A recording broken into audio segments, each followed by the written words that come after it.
El trabajo os hará libres. Así rezaba la infame frase inscrita en los campos de concentración del Partido Nacional Socialista. Una frase que, apelando a un cinismo retorcido, ofrecía una falsa promesa de redención y dignidad a quienes en realidad ya tenían su destino irrevocablemente sellado. 80 años ya pasaron de aquellas desgracias, que son propias, se supone, de un mundo más bárbaro que el actual. Pero quizá no hemos caído en cuenta de que hoy, mucho más que otros momentos, estamos inmersos en un contexto social y económico donde esa perversa frase parece haber renacido con mucha más fuerza.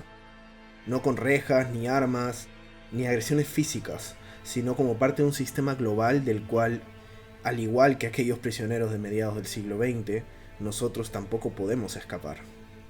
Así que en este primer video del canal, los invito a acompañarme y desmenuzar una posibilidad incómoda, que es la de estar viviendo en una sociedad donde en lugar de ser verdaderamente libres, se nos vende con elegancia y optimismo una ilusión de libertad.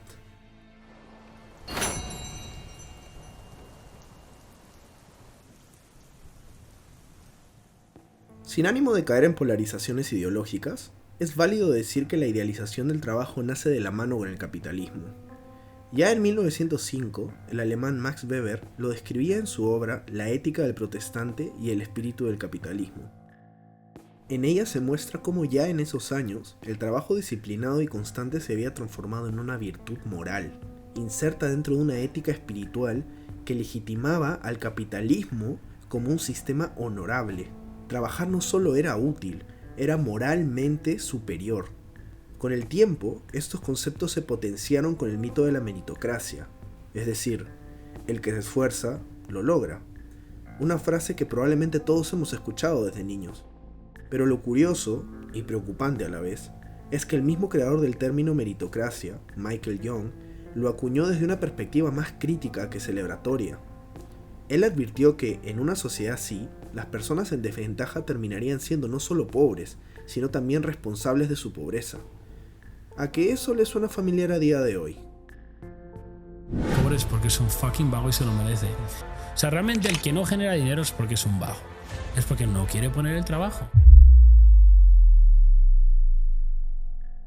A través de discursos y propaganda que nos venden éxito, progreso y libertad, se refuerza la visión de que el ocio o la lentitud son sinónimos de inutilidad, mediocridad o fracaso. El trabajador moderno está domesticado, condicionado y autorregulado, pero no por cadenas ni amenazas, sino por normas invisibles que ya actúan desde dentro de nosotros. Hoy la amenaza no es la violencia directa, sino el miedo a quedar fuera del sistema, a ser visto como un paria improductivo. Así, la frase "el trabajo te hace libre" se convierte en algo más insidioso. Se convierte en un mecanismo de autoexplotación simbólica que opera bajo la apariencia de virtud.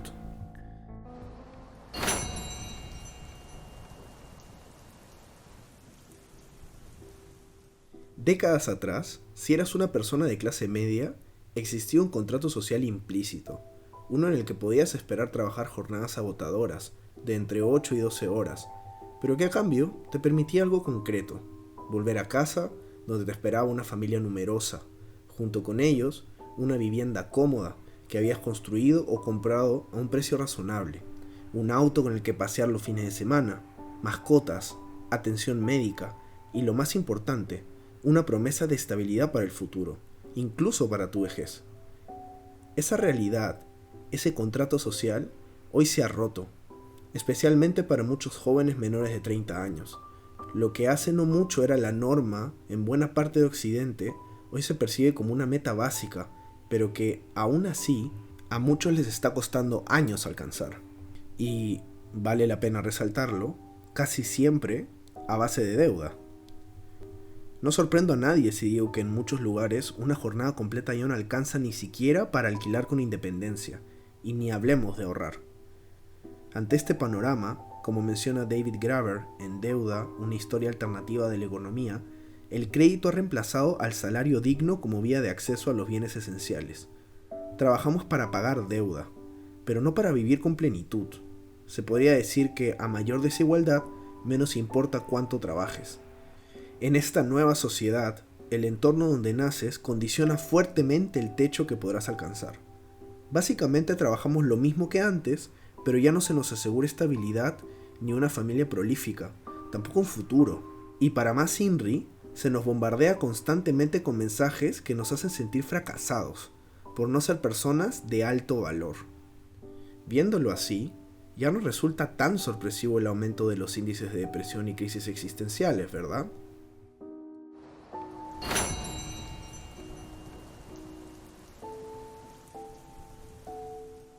Durante años, nos repitieron que trabajar duro era admirable, que si te esforzabas más que el resto, llegarías más lejos, que el cansancio, el estrés y la falta de tiempo eran solo el precio del éxito. Y así fue como empezamos a exigirnos más de lo que jamás le exigiríamos a otro. Hoy, la explotación no necesita jefes gritando. Somos nosotros mismos quienes llevamos el látigo y las cadenas. Como explicó Michel Foucault, ya no hace falta castigar para controlar. Basta con que adoptemos ciertas normas como si fueran nuestras. Frases como aprovecha cada segundo, nunca te detengas, si no produces no vales. Y entonces lo que parecía libertad se convierte en una forma sofisticada de obediencia. La hustle culture, o cultura del apuro, refuerza esta trampa. Siempre tienes que estar haciendo algo, mostrando progreso, emprendiendo, escalando. No hay pausa que no se sienta culpable, no hay descanso que no se viva como debilidad. Y lo más perverso es que aunque empieces a notar el agotamiento, tienes que seguir, porque te enseñaron que solo mereces parar cuando ya lograste algo grande. Pero esa meta siempre se corre, siempre es más ingresos, más seguidores, más proyectos. Así es como terminamos viviendo para rendir y no para vivir. Y quizás por eso los fines de semana no descansas, porque incluso cuando no hacemos nada, sentimos que deberíamos estar haciendo algo.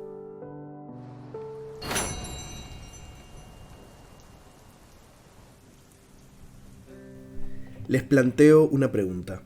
¿Qué tanta libertad tiene alguien que no puede dejar de trabajar, aunque esté enfermo, agotado o desesperado? Somos libres, sí, pero solo para elegir qué marca comprar o qué trabajo precario aceptar. En ese contexto, el consumismo funge como el mago que ejerce su ilusión para el público. Cuanto más puedes comprar, más tienes la ilusión de estar decidiendo, pero en el fondo solo reaccionas a necesidades creadas, dentro de un contexto de escape en el que, a falta de tiempo libre, las posesiones y distracciones llenan superficialmente las carencias y la falta de plenitud real. Sin embargo, esta ilusión de libertad no se queda solamente en eso. Desde otro vértice, el trabajo se nos presenta como una obligación disfrazada de elección. Aunque formalmente no estás obligado a trabajar para el Estado o para una empresa, la presión sigue estando ahí. En palabras simples, somos libres de hacer lo que queramos, siempre y cuando aceptemos las consecuencias de no cumplir con lo que se espera de nosotros. Y son precisamente esas expectativas y toda esta campaña económico-laboral en torno a ellas las que han llevado a investigaciones como la de Juliet B. Shore a preguntarse algo inquietante. ¿Trabajamos hoy más que antes? Su respuesta es que sí. De hecho, los campesinos medievales europeos trabajaban en promedio menos horas al año que los trabajadores modernos. Muchos de ellos laboraban entre 150 y 180 días al año, con jornadas no necesariamente completas.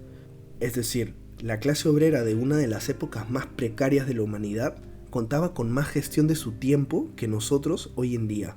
Y sí, soy consciente de que el nivel de vida que tenemos actualmente es incomparable para bien respecto al que tenían las personas en la Edad Media, y también que los fenómenos laborales que describo no se pueden resumir únicamente a más horas es peor o menos horas es mejor.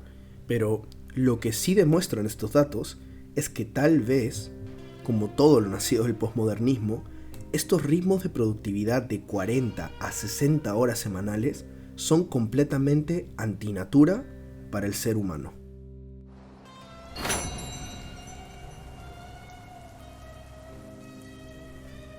A los prisioneros se les ofrecía una libertad que no existía. Del mismo modo, a nosotros hoy se nos ofrece una libertad que es falsa. No se ve como rejas ni como agresiones, pero está ahí, en forma de deudas, estrés, competencia y cansancio crónico.